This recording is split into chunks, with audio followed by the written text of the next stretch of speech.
anti-aircraft guns went into action against unidentified aircraft in the Los Angeles area, ordered by the 4th Interceptor Command at 2:25 a.m.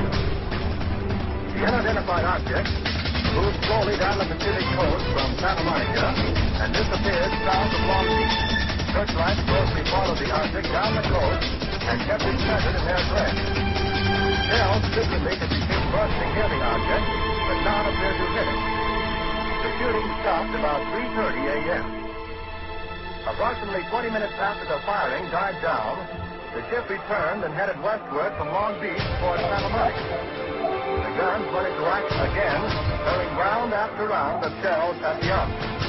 The second barrage appeared to be closer to downtown Los Angeles, since watchers could hear the concussion of the guns more clearly, and the flash of bursting shells was brighter. Then the ship disappeared for the second time over the ocean. We return you now to CBS in New York. That was Byron Palmer on the West Coast.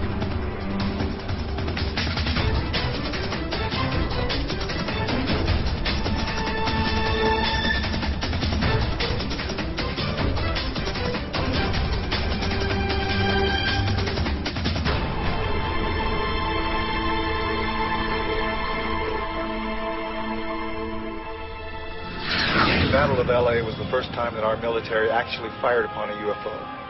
The next day, the military told the press it was nothing but a weather balloon.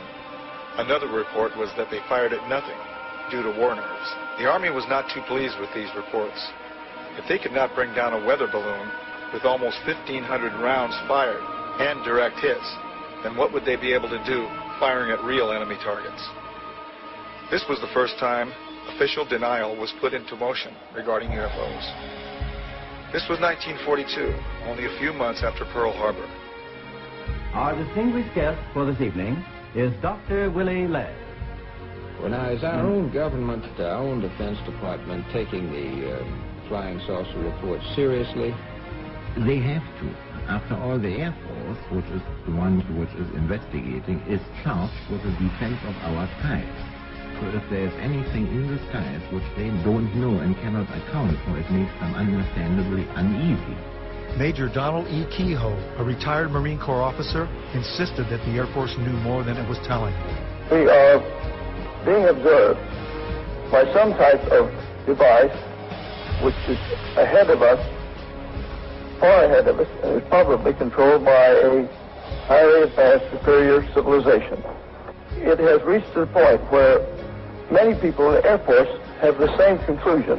In fact, the Air Force at one time had a top-secret estimate that these things were interplanetary spaceships. Right now, if you report having seen a flying saucer, you open yourself up to ridicule, too, which is something which is deplored by the Air Force. In other words, members of our audience who might, for one reason or another, see a flying saucer can make the reports to the Air Force and be rendering a service now, yes, and not invite ridicule. Yeah. Instead of being a subject for ridicule and a big joke, actually is a serious matter which could affect the lives of all of us.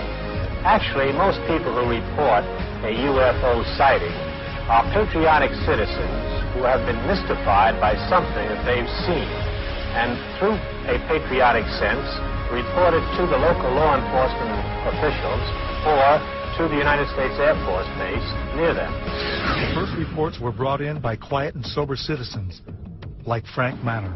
I looked north of me, and there looked like a fallen star.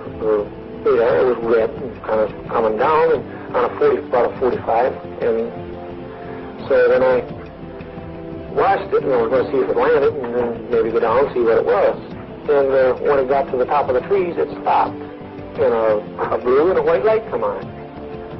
And I looked at it, and I thought I was seeing things. Frank Manor's UFO remained over his swamp for more than 4 hours. His children saw it, his in-laws saw it, residents of the area saw it. I saw it looked to be shaped like a pie. I could see the front of it, and I just saw the round front, and I could see the lights on either side. I just wanted to stay there and keep my eyes glued to it. I couldn't leave. But I can't fathom it because it seems so unreal. William Van Horn, Hillsdale's undertaker and civil defense director, also spotted the UFO and was with his Geiger counter the next day, checking a mysterious perfect circle where the UFO had been seen. No one photographed it, but Sergeant Newell Schneider of the Sheriff's Office remembered it well enough to draw it. Oh, it moved very rapidly at any speed or rather any direction it wanted to go. Why it could change and go to the right or the left or go crossways without hesitating a bit.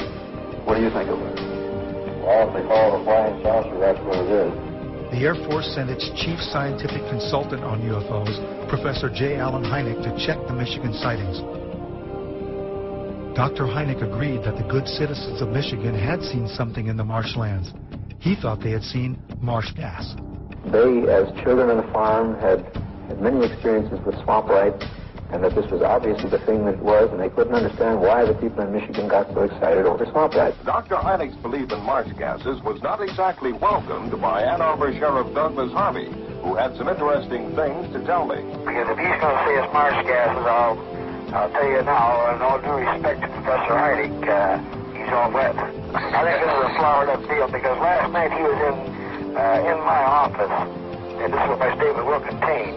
And at 11 o'clock, he had no statement whatsoever to make.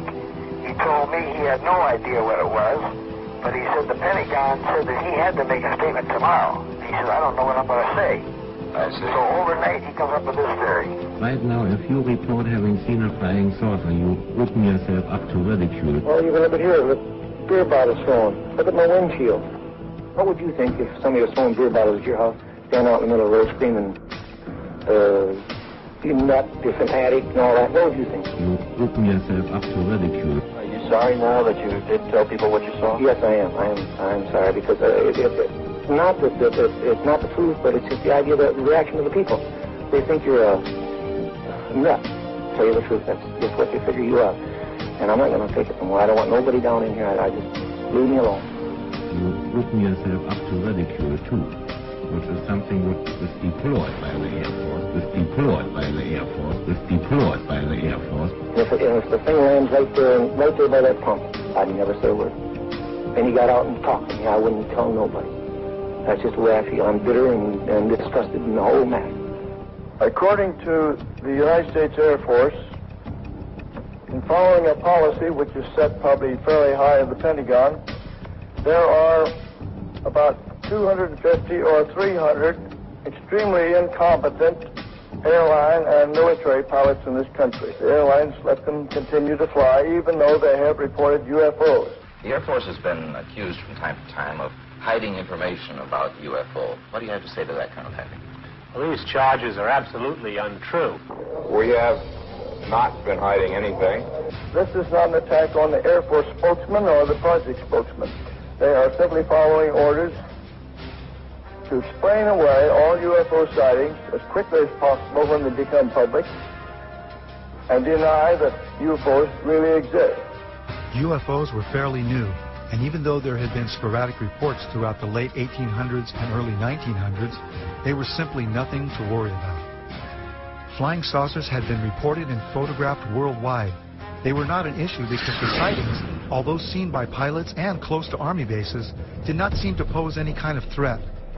They were simply passed off as strange lights or sightings of atmospheric and weather anomalies by untrained civilians who were seeing things that were easy to explain.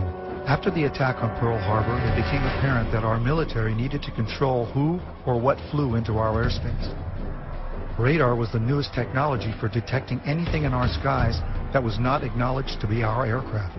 The Battle of LA was an example of an unknown aircraft that was immune to all that our anti-aircraft guns could deliver. Nothing could bring this one object down. What was our military going to do to control this unknown threat? What would happen if the public found out these things were real and there was nothing we could do to stop them? The only solution was to deny that there was any kind of threat from something we had no control over, something we could not stop. The solution included an official denial that would last over 60 years. The Air Force and the CIA hired